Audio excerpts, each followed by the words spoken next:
मेरा नाम रिया है। उस दिन पिताजी ने ऐसा फैसला किया जो हमारी सोच से भी अलग था। ये बात तब की है, माँ को बुखार आया था और हम उनके पास बैठे रो रहे थे। अगली सुबह पिताजी रोज की तरह जल्दी वर्कशॉप पर चले गए थे। माँ ने बड़ी मुश्किल से उठकर नाश्ता बनाया और हम तीनों बहनें उनका हाथ बंटाने लगीं। दिन रोज की तरह गुजर रहा था। जब शाम के समय पिताजी घर वापस आए, उनके साथ एक अजनबी इंसान भी था। वो सांवले रंग का और लंबे कट का बड़ी मूंछों वाला इंसान था। चेहरे पर थकान, कपड़े गंदे और हाथों पर चिकनाई के धब्बे साफ बता रहे थे कि ये कोई मजदूर या मैकेनिक है। माँ ने दरवाज़ा खोला तो पिताजी ने झट से कहा, "ये वैभव है। इसके साथ कल अनुष्का की शादी है।" ये सुनकर हम सब ठिठक गए थे। मैं और मेरी दूसरे नंबर की बहन संजना समझ ही नहीं पाए कि ये मजाक है या हकीकत। माँ तो खामोश हो गई। अनुष्का दीदी, जिन्होंने पर्दे के पीछे से सब कुछ सुन लिया था, कांपते हुए कदमों से बाहर आई और कहने लगी कि पिताजी, क्या मतलब है? आपका मेरी शादी है और आपने इस बारे में बताया भी नहीं। पिताजी ने उनकी तरफ घूर कर देखा और कहा कि अपनी जुबान बंद रखो, फैसला हो चुका है। वह इंसान जिसका नाम वैभव था खामोशी से खड़ा रहा। उसने ना हमारी तरफ देखा और ना ही कुछ कहा। हमें लगा जैसे हम इंसान नहीं हैं, कोई सौदा है जिसकी कीमत लगाई जा रही है। माँ ने पहली बार नरमी से बात करने की कोशिश की थी। उन्होंने पिताजी से कहा कि सुनिए, बेटी की शादी का फैसला इस तरह से अचानक नहीं करते। यह लड़का। अभी माँ कुछ कहने ही वाली थी, पिताजी ने अपना चप्पल उठाया और जमीन पर जोर से दे मारा और चिल्लाते हुए कहने लगे कि खामोश हो जाओ, ये सब कुछ मेरी मर्जी से हो रहा है। उस रात घर का माहौल बहुत ही सख्त था। अनुष्का दीदी कमरे में चुपचाप बैठ गई। संजना ने उनके पास बैठकर उनको तसल्ली दी। मैं भी उनका हाथ थामकर बैठी थी, लेकिन वह कुछ नहीं बोली, बस दरवाजे की तरफ देखती रही। मेरे पिताजी, जिनका नाम जुबान पर लाते ही हमारा दिल दहल जाता था। सख्ती, गुस्सा और नफरत, यह उनकी पहचान थी। हम उनके शरीर का हिस्सा थे। हम 3 बहनें थीं और हमारी माँ, लेकिन हमारे घर में सिर्फ एक ही इंसान की मर्जी चलती थी, पिताजी की। वो ना हमें बेटी मानते थे, न माँ को अपनी पत्नी। उनके लिए हम जैसे बोझ थे जिन्हें वो उठाना तो नहीं चाहते थे और छोड़ भी नहीं सकते थे। हम जीते जागते इंसान नहीं, बस कोई चीज़ थे। पिताजी के पास बहुत सारी ज़मीनें थीं, शहर के बीचों बीच वर्कशॉप, घर के पीछे गली में और भी जायदाद थी। लेकिन ये सब होने के बावजूद हमें वो सिंपल कपड़े और टूटी चप्पल पहनने के लिए दिया करते थे। यहाँ तक कि हम ज़मीन पर चटाई बिछाकर सोया करते थे। इसके अलावा हमें कुछ नहीं मिलता था। माँ को वो हमेशा ताना देते थे कि बेटियां ही पैदा करनी थीं। अगर मेरी नस लग नहीं बढ़ा सकी तो अब भुगतो। और माँ बस चुपचाप उनकी बातें सुनती रहती थीं। उनकी आंखों में आंसू होते और होठों पर खामोशी। दिल में कितना दर्द छुपा था, शायद हम कभी पूरी तरह से जान भी नहीं सके थे। मैं सबसे छोटी थी, लेकिन इतनी भी छोटी नहीं कि पिताजी की नज़रों का जहर महसूस न कर सकूं। वो हमें ऐसे घूरते थे जैसे हम उनके अपने ना हों, जैसे हम उनके लिए कोई गंदगी हो जो घर में गलती से आ गई हो। उनकी नज़र में हमारे लिए इज्जत नहीं थी, ना प्यार था, न कभी उन्होंने हमारे सर पर प्यार से हाथ रखा था, न हमारे चेहरे पर मुस्कुराहट देखी थी। एक बार मैंने जिद की कि पिताजी, मुझे भी किताबें चाहिए जैसे स्कूल की बाकी लड़कियों के पास होती हैं। उन्होंने सख्त शब्दों में जवाब दिया कि पढ़कर क्या बनोगी, डॉक्टर? आखिर को चूल्हा ही तो जलाना है। उस दिन के बाद मैंने कभी उनसे कुछ नहीं मांगा। मांगने से ज्यादा इनकार की तकलीफ होती थी। माँ कहती थी कि बेटी, मर्द का दिल नहीं बदलता, बस औरत को सब्र आ जाता है। शायद वो ठीक ही कहती थी। पिताजी के दोस्त और नौकर उनसे डरते थे, मगर हम बेटियां सिर्फ उनसे डरते ही नहीं थे, बल्कि उनके साए से भी कांप जाते थे। कभी कभी अगर कोई मेहमान आ जाता था तो हम चारों को कमरे में बंद कर दिया जाता, ताकि किसी को ये न पता चले कि इस घर में सिर्फ औरतें ही रहती हैं, जैसे हमारी मौजूदगी इस घर में शर्मिंदगी की वजह हो। माँ हमेशा दरवाजे के पीछे बैठकर चुपके चुपके रोती थी, आवाज़ दबाने की भरपूर कोशिश किया करती थी। एक दिन मैंने माँ से पूछा कि पिताजी आपसे इतनी नफरत क्यों करते हैं? वो सिर झुकाकर कहने लगीं कि बेटा, उन्होंने कभी किसी से मोहब्बत ही नहीं की। मेरे ख्याल में पिताजी अंदर से किसी टूटे हुए आईने की तरह थे, जिनके दिल में औरत के लिए सिर्फ नफरत बची थी। माँ बताती थी कि पिताजी की सगाई किसी और से हुई थी, जो उन्हें शादी से कुछ दिन पहले छोड़कर चली गई और उसके बाद उनके दिल में सिर्फ जहर भरा रह गया। शादी तो हमारी माँ से हुई, लेकिन कभी उस शादी को निभाया नहीं जिसे निभाना उनके लिए कांटों से गुजरना था। मैंने अपनी बहनों को भी बचपन में जीते हुए नहीं देखा था। वो हर समय काम करती रहती थीं, बर्तन, कपड़े, सफाई। खेलने का उनके लिए समय ही नहीं था और हंसने की उन्हें इजाजत नहीं थी। पिताजी के होते हुए हम जीते नहीं थे, सिर्फ सांस लेते थे, और वो भी छुपकर। मुझे नहीं पता था कि हमारी जिंदगी का सबसे बड़ा अंधेरा अभी आना बाकी था, और इस अंधेरे में सबसे पहली रोशनी मेरी बड़ी बहन अनुष्का दीदी की जिंदगी से छीनी जाएगी। पिताजी के फैसले की अगली सुबह शादी के लिए पास के पंडित जी को बुलाया गया। पिताजी ने मोहल्ले से सिर्फ 2-3 लोगों को शादी में बुलाया था और बाकी लोगों को इस शादी से अनजान रखा। हमें यह भी कह दिया गया था कि किसी को कुछ मत बताना। अनुष्का दीदी को सिंपल से कपड़े पहनाकर अग्नि के सामने बैठा दिया गया। न मेहंदी, न कोई जेवर, न कोई तैयारी थी, जैसे शादी नहीं बल्कि कोई रस्म की जा रही हो। जब उनके होने वाले पति ने उनके गले में मंगलसूत्र पहनाया तो उनका पूरा शरीर कांप रहा था। शादी होने के बाद उनकी जिंदगी का सौदा पूरा हो गया। शादी के फौरन बाद पिताजी ने कहा कि तैयारियां करो, अनुष्का विदा होने जा रही है। माँ ने कहा कि आप खाली हाथ बेटी को विदा कर रहे हो, इतना सब कुछ होते हुए भी कम से कम उसे कुछ तो दे देते। पिताजी कहने लगे कि इसे कुछ नहीं मिलेगा, जिसके घर जा रही है वही इसे सब कुछ देगा।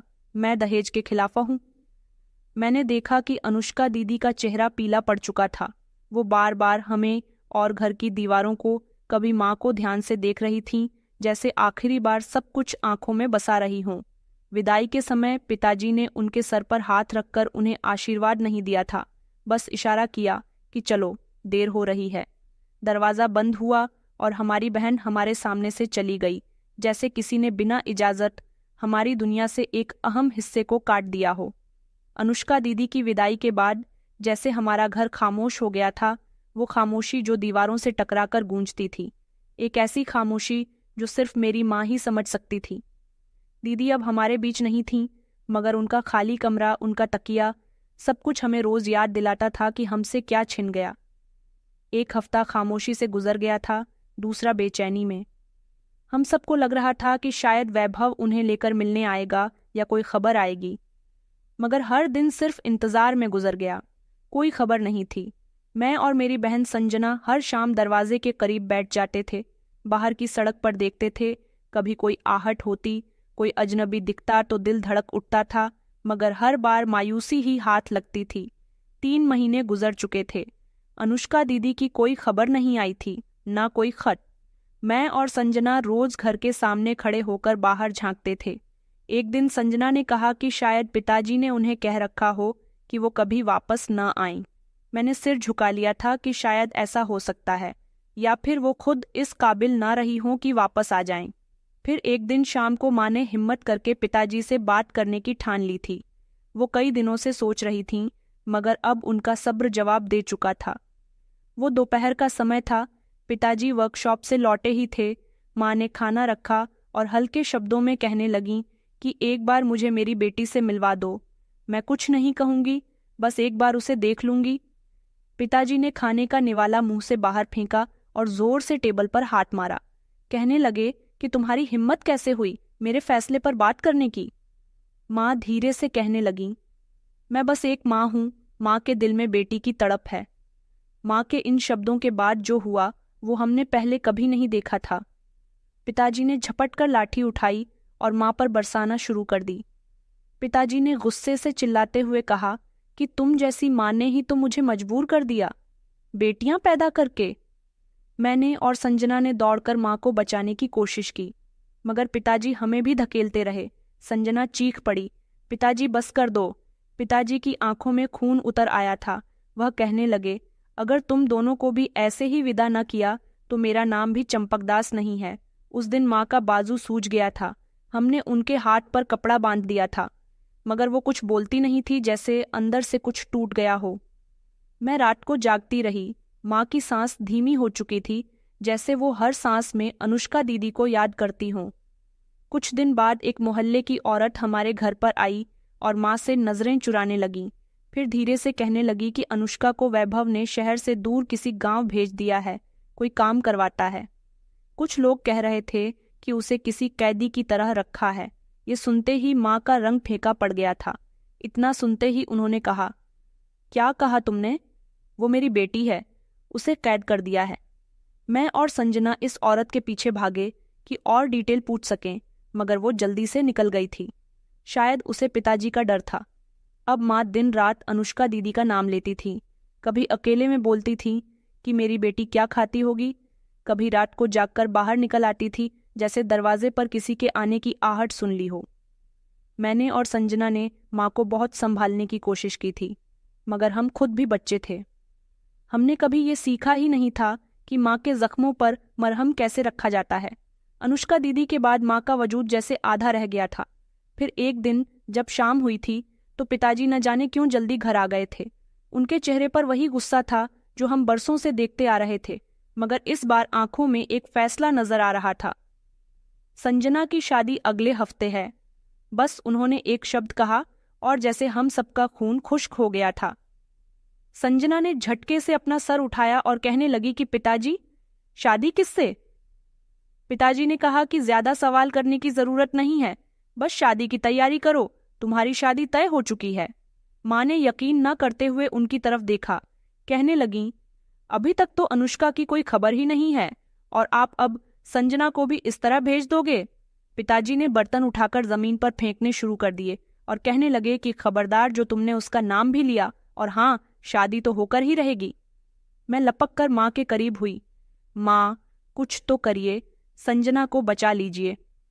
अगले दिन पिताजी के साथ वही इंसान आया जिससे संजना की शादी तय हुई थी।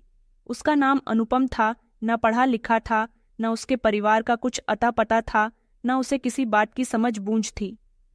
वो गाड़ी के पंक्चर ठीक करने का काम करता था। चाल ढाल और बातों के अंदाज से सब कुछ साफ झलक रहा था कि वो मेरी बहन संजना के लिए किसी भी लिहाज से लायक नहीं है, न दिमाग से न समझदारी से। पिताजी ने हमें एक कोने में बिठाकर शादी की तैयारियों की बातें शुरू कर दी। माँ कहने लगीं कि कम से कम लड़का तो देख लीजिए, उसके बारे में कुछ जानकारी तो निकाल लीजिए। पिताजी ने उनकी बात काट दी और कहा कि मैंने जो फैसला कर लिया है वो होकर रहेगा और तुम सब अपनी जुबान बंद रखो। उस रात संजना और मैं छत पर बैठे थे। ठंडी हवा चल रही थी, मगर हमारे दिल पर जैसे बोझ था। संजना ने सर झुकाकर कहा कि रिया, शायद मेरी किस्मत भी अनुष्का दीदी के जैसी ही है। मैंने कहा, नहीं संजना, हम लोग यहाँ से भाग चलते हैं, माँ को भी साथ लेकर चलेंगे। वो मुस्कुराकर कहने लगी, तू छोटी है, अभी कुछ नहीं जानती, ये दुनिया इतनी आसान नहीं है। माँ हमारे लिए अपनी जान दे सकती है, लेकिन वह पिताजी के सामने एक शब्द नहीं बोल सकती। 2 दिन के बाद शादी की तारीख तय हो गई थी। मोहल्ले में इस बार किसी को खबर नहीं दी गई थी, बस खामोशी से पंडित जी को बुलाया गया। इस बार पिताजी ने हमें नए कपड़े तो दिए थे, मगर वो भी ऐसे जैसे किसी को दिखाने के लिए दिए गए हों। अंदर से सब जानते थे कि ये कोई खुशी नहीं, एक सजा है। संजना ने शादी के दिन कमरे में बैठकर खामोशी से शादी की रस्मों को अंजाम दिया और वही सब कुछ दोहराया गया जो कुछ महीने पहले हम देख चुके थे। बस ये एक खामोश कमरा था, एक मजबूर लड़की और एक बेरहम पिता। विदाई का समय आया तो माँ ने पहली बार कुछ कहना चाहा, मगर पिताजी ने उन्हें हाथ के इशारे से रोक दिया। खामोश रहो, तुमसे ज्यादा मुझे अपनी बेटियों की फिक्र है। संजना ने आखिरी बार पीछे पलटकर हमें देखा। उसकी आंखों में कुछ भी नहीं था, न शिकवा न शिकायत, सिर्फ खामोशी थी। मैं दरवाजे तक गई, उसका हाथ थाम लिया और कहा, तुम चली जाओगी, लेकिन वादा करो कभी कभी यहाँ पर जरूर आया करोगी। उसने सर हिला दिया, मगर इसके बाद न कभी वो खुद आई न उसकी आवाज सुनी। अनुपम उसे ले गया था एक पुरानी सी बाइक पर और हम फिर से 3 से 2 रह गई थीं। शादी के बाद माँ बिल्कुल टूट गई थीं। कई दिनों तक तो उन्होंने कुछ खाया पिया भी नहीं था, न किसी से बात की थी। मैंने उनके लिए चाय बनाई, दवाई दी, मगर वो कुछ भी नहीं बोलती थीं, बस हमेशा बैठे बैठे खाली कमरे को देखती रहती थीं, जैसे वहां संजना की आवाज गूंजती हो। पिताजी का व्यवहार अब और भी ज्यादा सख्त हो चुका था, जैसे वो हमें किसी मशीन की तरह समझते थे। एक एक करके हमें खत्म कर रहे थे। हर रोज उनकी आंखों में एक नया प्लान, एक नई सख्ती झलकती थी। कुछ दिनों के बाद मोहल्ले की वही भीख मांगने वाली औरत जो पहले अनुष्का दीदी की खबर लाई थी, वो फिर से आ गई। उसने मुझे दरवाजे पर बुलाया और धीरे से कहने लगी कि देखो बेटी, संजना का पति भी वही निकला जैसा कि वैभव था। इन दोनों को जैसे किसी मकसद के लिए चुना गया हो। मैंने उनसे सवाल किया कि आपका क्या मतलब है? वो कहने लगी कि तुम्हारा पिता बदला ले रहा है तुम्हारी माँ से और तुम्हारी बहनों से, वो औरतों से नफरत करता है। मैंने दरवाज़ा बंद कर दिया, कमरे में आई और माँ के पास बैठकर सिर्फ इतना कहा कि माँ, अब हमारी जिंदगी में सिर्फ इंतज़ार नहीं, एक और परीक्षा बाकी है और अब वो परीक्षा शायद मेरी शादी की बारी के रूप में आ चुकी है। मैंने अपनी उम्र के वो दिन गुजारने शुरू किए जिनमें लड़कियां आम तौर पर सपने देखती हैं, मगर मैं सिर्फ एक ही ख्याल से परेशान थी कि क्या अब मेरी बारी है। एक रात माँ ने बहुत धीमी आवाज़ में कहा कि रिया, अगर तुम्हें मौका मिले तो चली जाना कहीं भी, ये घर अब तुम्हारे लिए नहीं बचा। मैंने उनका हाथ पकड़कर जवाब दिया कि नहीं माँ, अगर मैं चली गई तो आपका क्या होगा? माँ ने नजरें चुरा लीं और कहने लगी कि मेरे पास अब कुछ बचा ही कहाँ है। बेटा, तुम बची हो, तुम्हें बचाना है। मैंने खुद को तसल्ली देना शुरू कर दिया था कि शायद मेरे पिता मेरे साथ ऐसा नहीं करेंगे। एक दिन पिताजी ने माँ को बाजार भेजा और मुझे घर पर अकेला रहने के लिए कहा। वो पहली बार था जब मुझे घर के सबसे कोने वाले कमरे में जाने की इजाज़त मिली थी। मैंने ये मौका नहीं छोड़ा और अलमारी के नीचे से कुछ पुराने कागज़ निकालने शुरू किए। कुछ पुराने कागज़, शादी की एक तस्वीर और कुछ चिट्ठियों के टुकड़े थे जिन पर कोई नाम नहीं लिखा हुआ था, लेकिन उस पर लिखाई मेरी माँ की ही थी। उन्होंने शायद कभी किसी खत को लिखने की कोशिश की थी, शायद अपनी माँ को या किसी और रिश्तेदार को, मगर खत कभी पूरा नहीं हुआ। मैंने माँ से इस बारे में पूछा, माई, खत आपने कब लिखे थे? वह चौंक गई और कहने लगी, बस किसी वक्त दिल किया था, पर कभी भेजने की हिम्मत नहीं हुई। मैंने कहा, क्यों?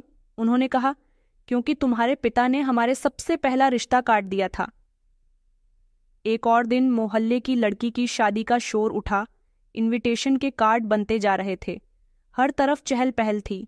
मैंने माँ से कहा, हम तो शादी में नहीं जा सकते ना। उन्होंने खामोशी से सर हिला दिया, मगर शाम को जब पिताजी आए तो उनके शब्द बड़े नरम थे। उन्होंने मेरी तरफ देखकर कहा, कल तुम और तुम्हारी माँ मोहल्ले की शादी में जा रहे हो। हम दोनों ने एक दूसरे को देखा। हम हैरान हो गए थे, न जाने क्यों, पर मैं खुश भी हुई, लेकिन डर सा भी लग रहा था। लेकिन हमारे पास तो अच्छे कपड़े भी नहीं थे। मैंने हिम्मत करके पिताजी से कहा तो उन्होंने कोई जवाब नहीं दिया, बस बाहर निकल गए। अगली सुबह एक थैला सोफे पर रखा हुआ था जिसमें नए रेडीमेड कपड़े थे। मैंने कपड़ों को हाथ लगाया। पहली बार लग रहा था जैसे हम भी किसी मौके पर मौजूद होने वाले हैं। शादी का दिन आया तो माँ ने बड़ी सावधानी के साथ मुझे तैयार किया। मेरे लिए यह पहला मौका था कि मैं किसी फंक्शन में जा रही थी, वो भी अपने पिताजी की इजाज़त से। माँ बार बार पूछ रही थी कि बेटा, मैंने तुम्हारे बाल ठीक से बांध दिए है ना, क्लिप ठीक लगाई है ना, जैसे वो खुद को यकीन दिलाना चाह रही हो कि सब कुछ ठीक है। मैंने उनका हाथ थाम लिया और कहा कि माँ, सब कुछ ठीक है। उनकी आंखों में एक अजीब सा डर और प्रार्थना थी। हम शादी वाले घर पहुंचे तो वहां एक अलग ही दुनिया थी। रोशनी से सजा हुआ बड़ा सा आंगन, औरतों की हंसी और वहां की रौनक, ये सब कुछ हमारे लिए अजनबी था। माँ ने मेरा हाथ मजबूती से थाम रखा था, जैसे किसी भी लम्हे कुछ भी हो सकता है। हमें औरतों के हिस्से में बिठाया गया। मैं एक कोने में छिपकर बैठ गई। माँ मेरे पास थी। हम दोनों खामोशी से बाकी औरतों को देखते रहे। वो आपस में बातें कर रही थीं, खाना भी खा रही थीं, फोटो ले रही थीं। मैंने ऐसा माहौल हमेशा दूर से देखा था, करीब से नहीं। पहली बार दिल में एक अजीब सी चाहत जागी, काश मेरी जिंदगी भी किसी दिन ऐसी हो। हंसी, खुशी और रंग। शादी का फंक्शन शुरू हुआ तो सरपंच जी की बेटी सजी हुई स्टेज पर आई। उसका दूल्हा भी साथ था, लंबा, गोरा चिट्टा और अच्छे कपड़े पहने हुए। उसे देखकर मेरे दिल में एक सोच आई, काश कोई ऐसा शख्स मुझे भी अपनी जिंदगी में शामिल कर ले जो मुझे इज्जत दे, इंसान समझे।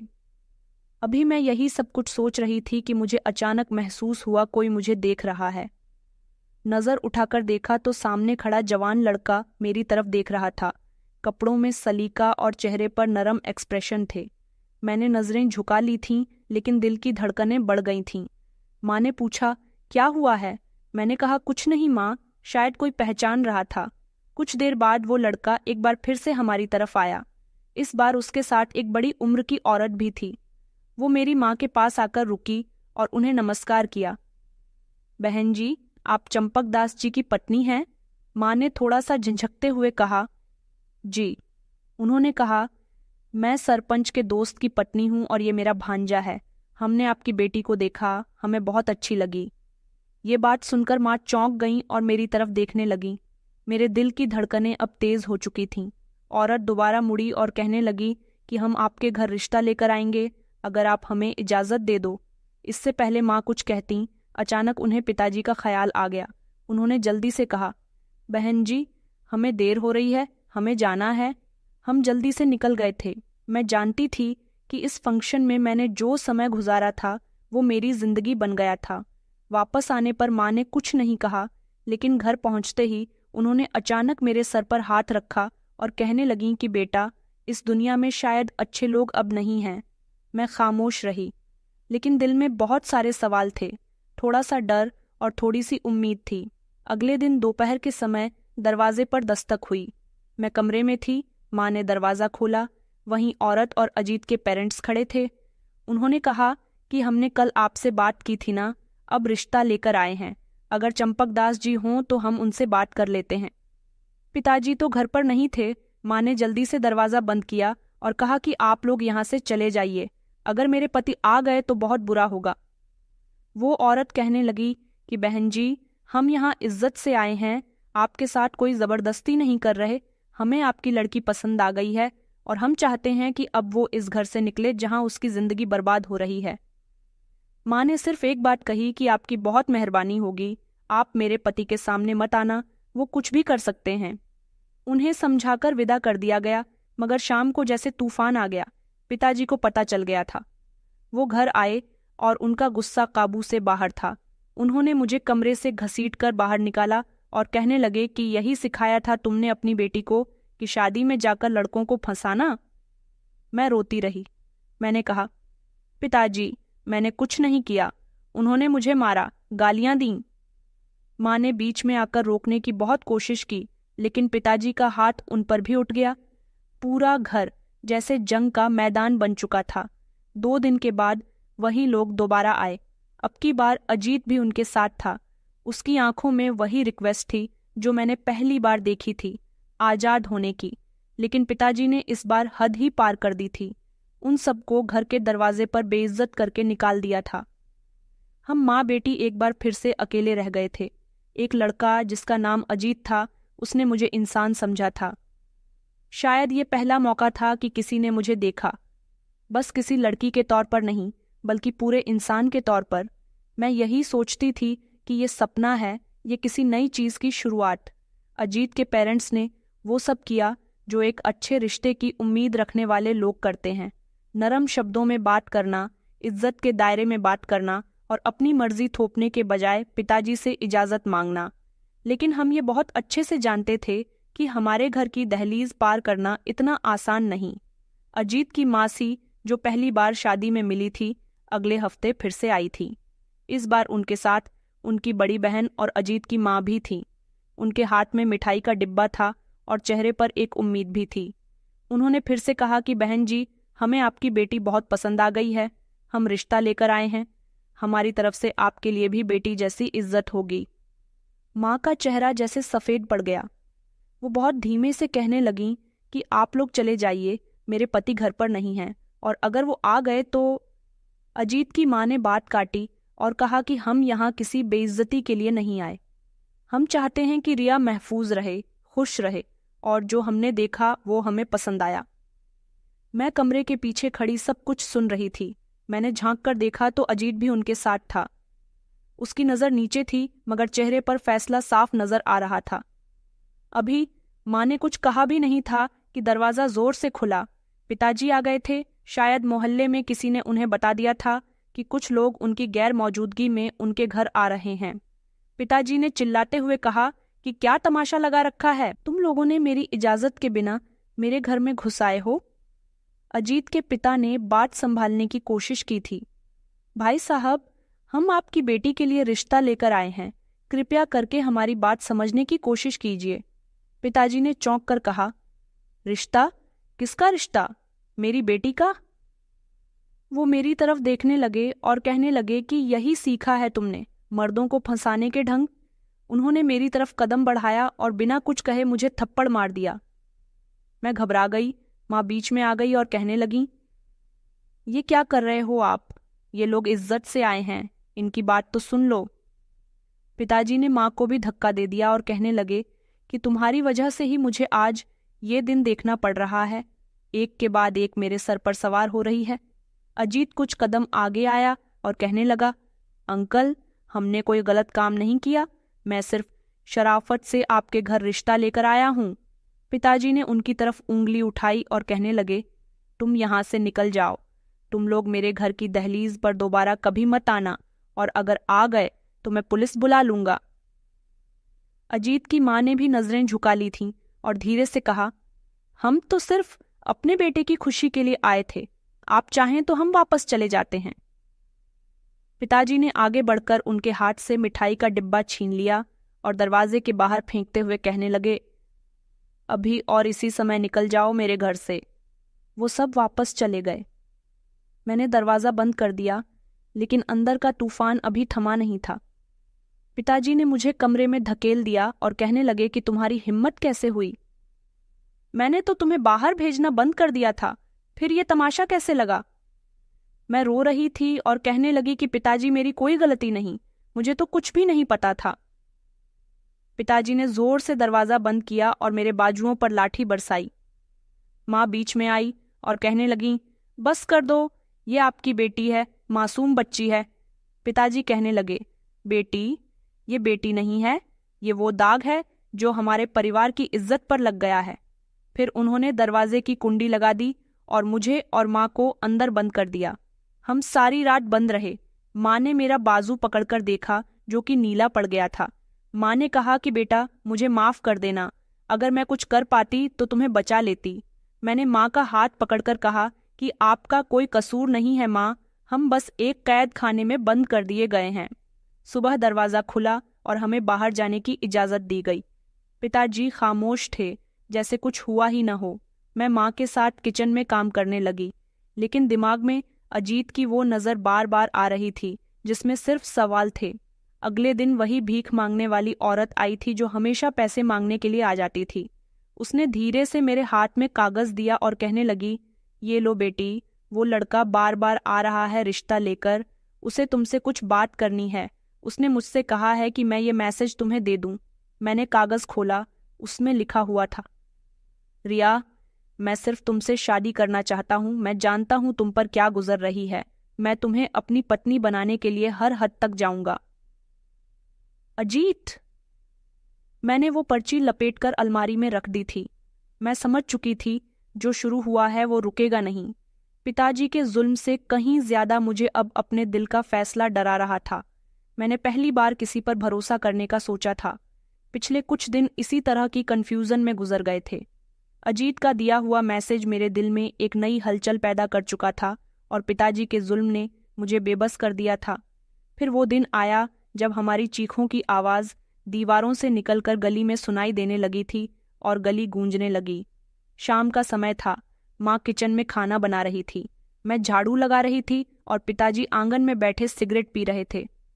अचानक दरवाजे पर जोर जोर से दस्तक हुई। दरवाज़ा खोलो, पुलिस है। हम दोनों डर गए। पिताजी ने एक लम्हे के लिए सिगरेट बुझा दिया और दरवाज़ा खोला तो बाहर 2 सिपाही और इंस्पेक्टर खड़े हुए थे। उन्होंने कहा कि हमें पता चला है कि इस घर में औरतों पर अत्याचार होता है, हमें चंपक दास को गिरफ्तार करना है। पिताजी के चेहरे पर पहली बार हैरानी और गुस्सा एक साथ दिखाई दिया था। उन्होंने कहा, कौन है जो मेरे खिलाफ बकवास कर रहा है? इंस्पेक्टर ने सख्त शब्दों में कहा कि आपके मोहल्ले वालों की तरफ से शिकायत आई है। हम घर की औरतों से बयान लेंगे, आओ हमारे साथ। पहले तो पिताजी ने उन्हें रोकने की कोशिश की, लेकिन पुलिस के दबाव पर मजबूरन उन्हें हथकड़ियां हो पहननी पड़ीं। उनके चेहरे पर जितना उत्साह था, उससे ज्यादा हैरानी थी कि उनके खिलाफ कोई बोलने की जुर्रत कैसे कर सकता है? मोहल्ले के कुछ लोग दरवाजे से झांक रहे थे, कुछ बच्चे तालियां भी बजा रहे थे और हम दोनों दरवाजे के पीछे खड़ी थीं। माँ के चेहरे पर कुछ लम्हों के लिए सुकून दिखाई दिया, लेकिन फौरन ही वो बेचैनी में बदल चुका था। अगले दिन हमें थाने बुलाया गया। पुलिस चाहती थी कि माँ अपने पति के खिलाफ बयान दे। इंस्पेक्टर ने कुर्सी खींचकर माँ को बिठाया और कहा, बहन जी, आपकी बेटी की चीखों की आवाज़ मोहल्ले तक गई थी। हमें सब पता है, अब समय है कि आप सच बोलिए। मैं दरवाजे के बाहर बैठी हुई थी, सब कुछ सुन रही थी। मेरा दिल धड़क रहा था। मैं चाहती थी कि आखिरकार माँ वो सब कुछ बता दे जो बरसों से उनके साथ हो रहा है। मैंने प्रार्थना की कि काश आज मेरी माँ सब कुछ बता दे। इंस्पेक्टर दोबारा कहने लगा कि आपका पति बेटियों पर अत्याचार करता है, पत्नी पर हाथ उठाता है। हमें सच बताइए ताकि हम इंसाफ कर सके। माँ कुछ लम्हे तो खामोश रही, फिर सिर झुकाकर कहने लगी कि मेरे पति का बिहेवियर थोड़ा सख्त है, लेकिन वो बुरे इंसान नहीं है। घर की बातें बाहर निकल जाती हैं, इसलिए लोग इल्जाम लगा रहे हैं। इंस्पेक्टर ने एक लंबे खामोशी के बाद कहा, आप यकीन से कह रही हैं कि वो आप पर या आपकी बेटी पर हाथ नहीं उठाते? माँ ने कहा कि जी, कभी कभी गुस्से में थोड़ा सख्त बोल जाते हैं, लेकिन मारपीट की बात गलत है। ये सुनकर मेरे पैरों तले से जमीन निकल गई थी। मैं दरवाजे के पीछे खड़ी ये सब सुनकर हैरान रह गई। वो माँ जो रात को मेरे जख्मों पर पट्टियां रखती थी, जो कहती थी कि मैं तुझे बचाऊंगी, आज वो सब झूठ बोल गई। वापसी पर माँ और पिताजी एक साथ ही आए थे। पिताजी की आंखों में वही पुराना घमंड था। उन्होंने मुझे देखा और झटक दिया। उन्होंने कहा, समझ गई, मैं क्यों कहता था कि तुम लोग कुछ नहीं कर सकती। मैं तुम्हें बेचकर भी बच निकलूंगा। मैंने माँ की तरफ देखा, लेकिन उन्होंने मेरी आंखों से नजरें चुरा ली थीं। कमरे में दाखिल होते ही पिताजी ने दरवाज़ा बंद किया और कहने लगे कि तुम दोनों को लगता है कि पुलिस मेरे खिलाफ खड़ी हो जाएगी। मैंने इस मोहल्ले में पूरे 30 साल गुजारे हैं। माँ खामोश खड़ी रही थीं। मैंने हिम्मत करके माँ से पूछा कि आपने ऐसा क्यों किया, आपने झूठ क्यों बोला? वो एक लम्हे के लिए खामोश रही, फिर धीरे से बोली, रिया, अगर मैं सच बोल देती तो तुम्हारा पिता कभी वापस नहीं आता और तुम्हारी शादी हमेशा के लिए रुक जाती। वो लोग कभी तुम्हें एक्सेप्ट नहीं कर पाते जिन्हें तुम पसंद करती हो। अजीत की बात है, हाँ, अगर तुम्हारे पिता को सज़ा हुई तो उनकी जिद और बढ़ जाएगी। वो कभी तुम्हें किसी के साथ होश नहीं देखना चाहेंगे। मैंने सच छुपाया था ताकि तुम बच सको। मैं कुछ नहीं बोल सकती थी, बस खामोशी से कमरे के एक कोने में बैठ गई। पुलिस स्टेशन से वापस आने के बाद घर में सब कुछ पहले जैसा हो गया था, लेकिन मेरे अंदर कुछ बदल चुका था। माँ का झूठ सुनकर एक तरफ दिल तोड़ रहा था तो दूसरी तरफ कुछ समझ में आने लगा था। वो मेरी हिफाजत के लिए झूठ बोल गई, मगर इस झूठ ने मुझे एक मौका ज़रूर दिया था। इस मौके को मैं खोना नहीं चाहती थी। कुछ दिन गुजरे। पिताजी रोज़ की तरह सुबह को चले जाते थे। मैं माँ के साथ घर के काम में लगी रहती, लेकिन मेरी नज़र अक्सर गली के नुक्कड़ पर जाकर ठहर जाती थी, जहाँ कभी वह भीख मांगने वाली औरत आती थी जिसने पहले अजित का मैसेज मुझे दिया था। वह औरत फिर आई थी। गर्मी बहुत तेज़ थी, जिसकी वजह से उसे पसीना आ रहा था। माँ ने उसे अंदर बुलाया, पानी पिलाया और थोड़ा सा खाना दिया। वो माँ के साथ बातें करने लगी और मुझे इशारे से बुलवाने लगी। कहने लगी कि बेटी, तुम्हारे लिए कुछ लाई हूँ। उसने अपने फटे पुराने थैले से एक छोटा सा पैकेट निकाला और चुपके से मेरे हाथ में थमा दिया। कहने लगी कि यह मोबाइल है, अजित ने भेजा है और एक लेटर भी है। बाकी बात तुम खुद समझ जाना। मैंने जल्दी से पैकेट अपने कपड़ों में छुपा लिया था और पानी देने के बहाने कमरे में आ गई। दरवाज़ा बंद किया और जल्दी से पैकेट खोला। उसमें एक छोटा सा मल्टीमीडिया मोबाइल था और एक लेटर भी था, जिस पर साफ अक्षरों में लिखा हुआ था, रिया, मैं अजीत हूँ। तुम्हें पहली बार देखकर दिल में कुछ बैठ गया था। मैं जानता हूँ तुम किसी परेशानी में हो और मैं तुम्हें वहाँ से निकालना चाहता हूँ। ये मोबाइल इसलिए भेजा है कि हम बात कर सकें। अगर तुम राजी हो तो मैं तुम्हें एक्सेप्ट करने के लिए तैयार हूँ। बस एक बार हाँ कह दो। मैंने मोबाइल ऑन किया तो उसमें फ़ोन आ गया। स्क्रीन पर अजित का नाम चमक रहा था। हाथ कांपने लगे, फिर भी कॉल रिसीव कर ली। कुछ देर खामोशी रही, फिर अजित कहने लगा कि तुम ठीक हो। मैंने सिर्फ इतना कहा कि जी। उसने कहा कि तुम्हारे पिता ने कुछ और तो नहीं किया, अब तुम्हें वहां से निकालने का वक्त आ चुका है। मैं खामोश रही। फिर कहने लगी कि अजित, ये सब इतना आसान नहीं है। माँ की हालत देखी है, वो रोज थोड़ा थोड़ा मर रही है। मैं भागी तो वो भी मारी जाएंगी। उसने कहा, तो फिर तुम्हारी माँ को भी ले लेते हैं, हम सब संभाल लेंगे। मैंने कहा, अगर ऐसा मुमकिन होता तो हम पहले ही निकल चुके होते। उसने कहा, एक बार बात तो करो उनसे, बस एक बार, अगर वो तुम्हें हाँ कह दे, मैं उसी रात तुम्हें ले जाने के लिए तैयार हूं। मैंने फ़ोन बंद कर दिया। अगली रात माँ के पास जा बैठी। वो सिलाई कर रही थी। मैंने धीरे से उनके हाथ से कपड़ा लिया और कहा कि माँ, अगर एक दरवाज़ा खुल जाए और वहाँ एक की जद्दार जिंदगी मेरा इंतज़ार कर रही हो, तो क्या मुझे जाना चाहिए? उन्होंने मेरी तरफ देखा और कहने लगी कि क्या मतलब? मैंने कहा, अजीत मुझे यहाँ से निकालना चाहता है। माँ ने कहा, बेटी, ये सब इतना आसान नहीं है। तुम्हारी बहनें, उन्हें भी मैंने अपनी नज़रों से जाते हुए देखा है। मैंने उनका हाथ पकड़ लिया और कहा, अगर मैं भी चली गई तो कभी वापस नहीं आ सकूंगी। अगर पिताजी ने मेरी शादी भी बाकी दोनों बहनों की तरह करवा दी तो माँ कुछ देर खामोश रही। फिर कहने लगी कि तुम्हारी खातिर मैं सब कुछ सह सकती हूँ, बस तुम खुश रहो। मैंने कहा, तो क्या मैं चली जाऊं? उन्होंने कहा कि हाँ, अजीत पर भरोसा कर सकती हो तो चली जाओ, और हाँ, अगर पॉसिबल हो तो मुझे भी किसी तरह निकाल देना। मैंने फौरन अजीत को फ़ोन किया।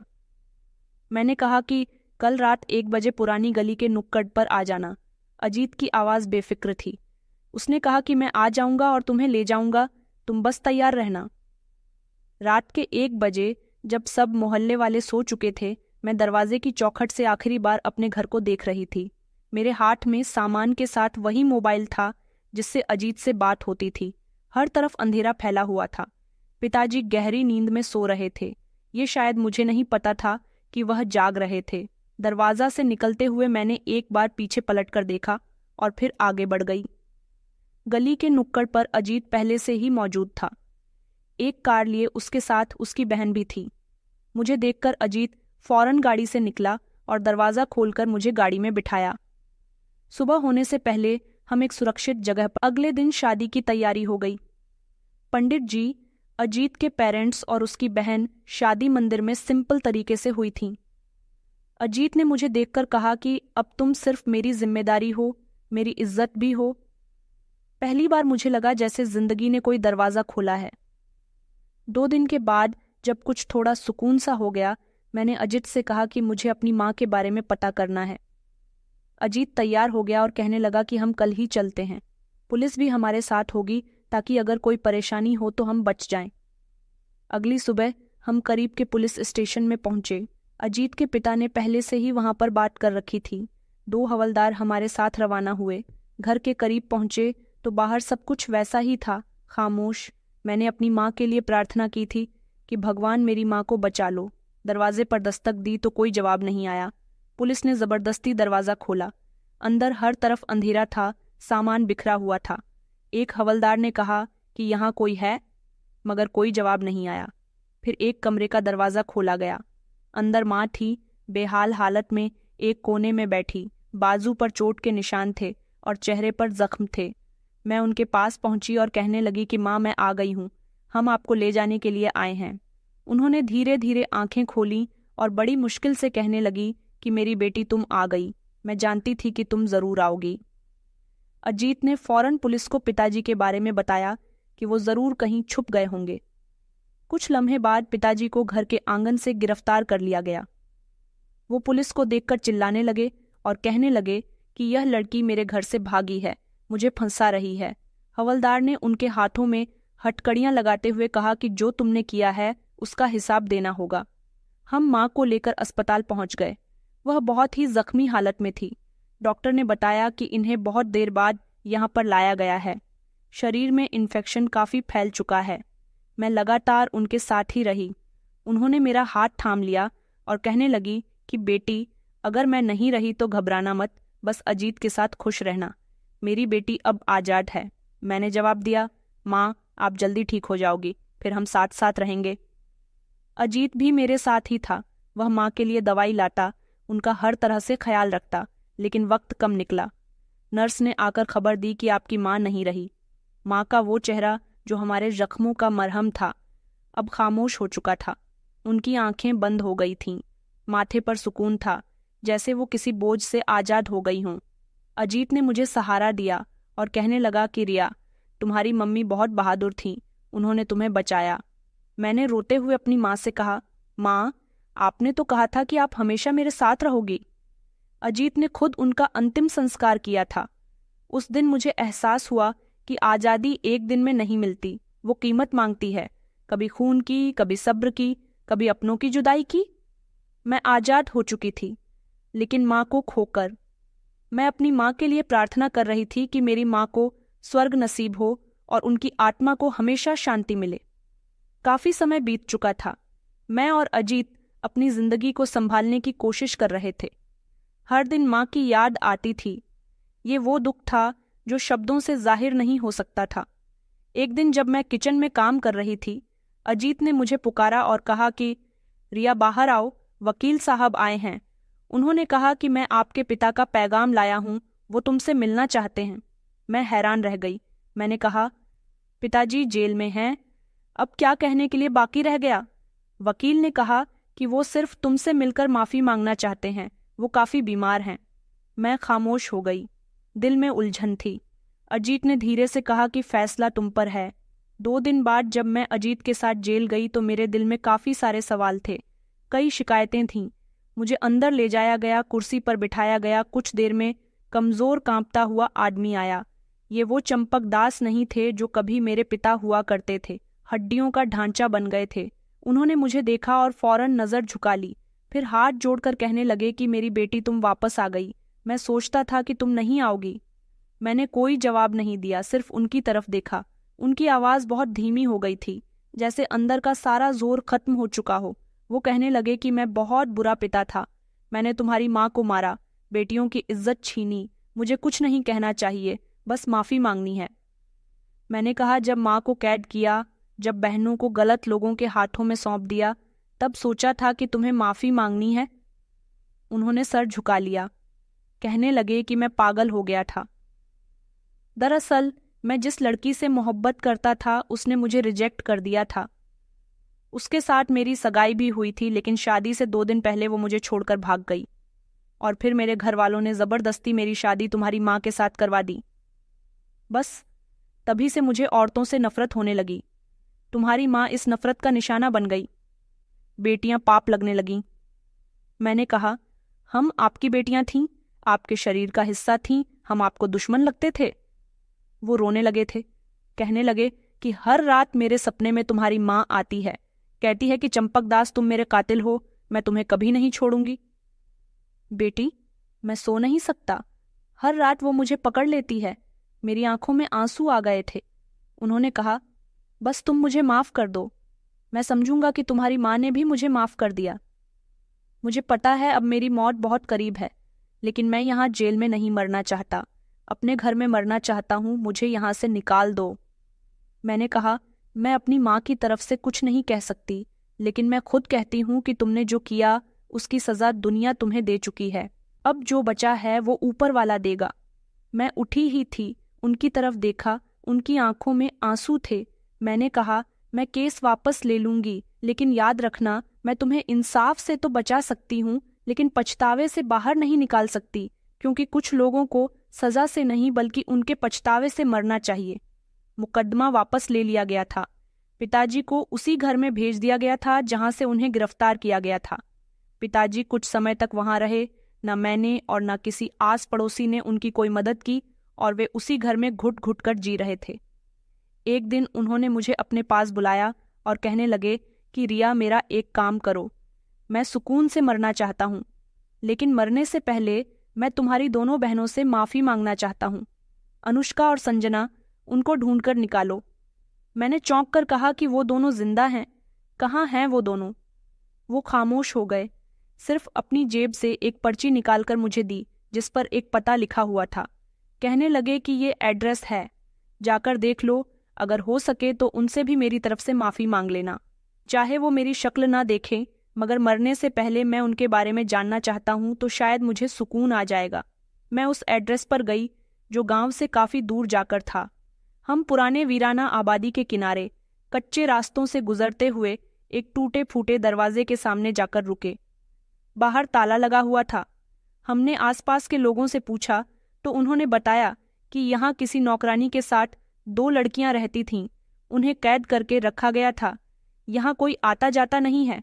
अब हमें नहीं पता कि वो यहाँ हैं या नहीं। ये सुनकर हम हैरान रह गए। हमने पुलिस की मदद ली, मकान का ताला तोड़ा, अंदर दाखिल हुए तो इस छोटे से मकान में हल्की सी बदबू आ रही थी। धीमी धीमी आवाज भी आ रही थी, जैसे कोई बोल रहा हो। हम अंदर गए तो रोशनी बहुत कम थी, मगर नजर आ रहा था। जो नज़ारा देखा उसने मेरे होश उड़ा दिए थे। एक कमरा था जिसके कोने में 2 चारपाई थीं, जिन पर 2 कमजोर शरीर लेटे हुए थे, जिनके शरीर का नीचे का हिस्सा लाचार हो चुका था।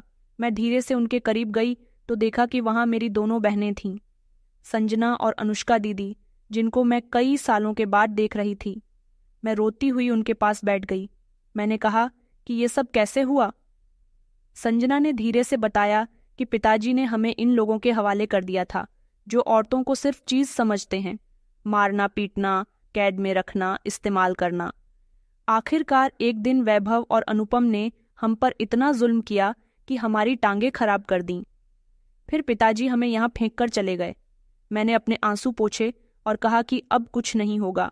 मैंने उनको सब कुछ बताया और उनको फौरन अस्पताल में भर्ती करवाया। हर दूसरे तीसरे दिन उनके टेस्ट हो रहे थे और सब कुछ वही बताया गया जो हमने अपनी आंखों से देखा था। उन्हें शारीरिक और मानसिक तौर पर टॉर्चर किया गया था। डॉक्टर ने कहा था कि इलाज पॉसिबल है, लेकिन वक्त और बहुत सारा पैसा चाहिए।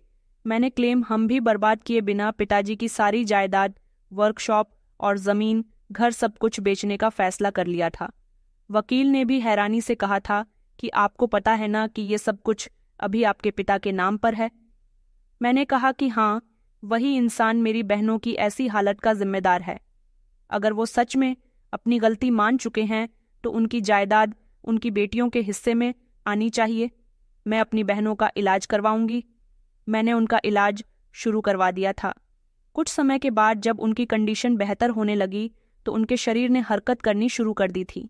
मैं रोज उनके पास बैठती थी, माँ की बातें किया करती थी। एक दिन अनुष्का दीदी कहने लगीं कि रिया, अगर तुम हमें नहीं बचाती तो शायद हम इसी अंधेरे में मर जाते। और फिर वक्त गुजरता गया। एक दिन वो दोनों पूरी तरह से ठीक हो गई थीं, लेकिन अब पिताजी की मौत का वक्त आ चुका था। पिताजी भी अपने अंतिम समय में घुट घुट कर मर गए, मगर हमने फिर भी उनका अंतिम संस्कार किया और उनकी आत्मा की शांति के लिए प्रार्थना की, क्योंकि पिता तो अपना फर्ज कभी नहीं निभा सके, मगर हम बेटियों ने अपना फर्ज निभाया था। तो दोस्तों, कहानी कैसी लगी कमेंट में ज़रूर बताएं। वीडियो अच्छी लगी तो इसे लाइक करें और हमारे चैनल को सब्सक्राइब करना न भूलें।